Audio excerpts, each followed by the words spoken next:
Raha toka ny fifehezana ny fiakaran'ny rano no olana eto Antananarivo mandritra izao vanim-potoanan'ny fahavaratra izao, ny mifanohitra amin'izay tanteraka nefa no mitranga any amin'ny tapany Atsimo Andrefana.Maina tanteraka ny tany vokany ary misedra olana ireo mponina any amin'izany ilany Atsimo Andrefana.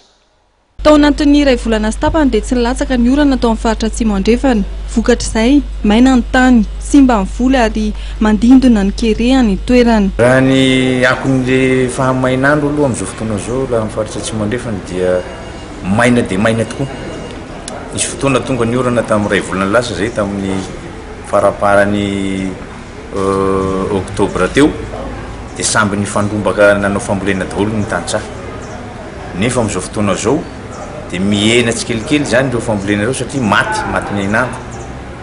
Ka izany ainandro zany raha hodinina amin'ilay fiovaovan'ny toetrandro misy amin'izao fotoana izao zay le hoe fisehoan'ity le lino ity dia anisany teraka kere aty amin'ny faritra Atsimo Andrefana raha tena hoe miatra tokoa zany tsy fampiendranorana aty zany satria ny andro mihamafana, ny ranorana tsy ampy.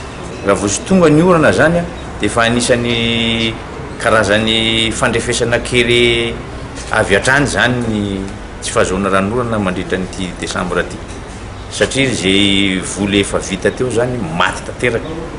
Ka na ny masomboly ara zao ny masomboly efa nomanina efa nalefa na ny vidin'ny masomboly amin'izao miakatra be. Raha toka tsy latsaka ny orana hatramin'ny fisasahan'ny volana janoary dia ho simba tanteraka ny taopambolena ary maro ny kerehany amin'ny faritra Atsimo Andrefana hoy ny solombavam-bahoaka Rotsak'orana solombavam-bahoaka voafito tao Toliary faharoa.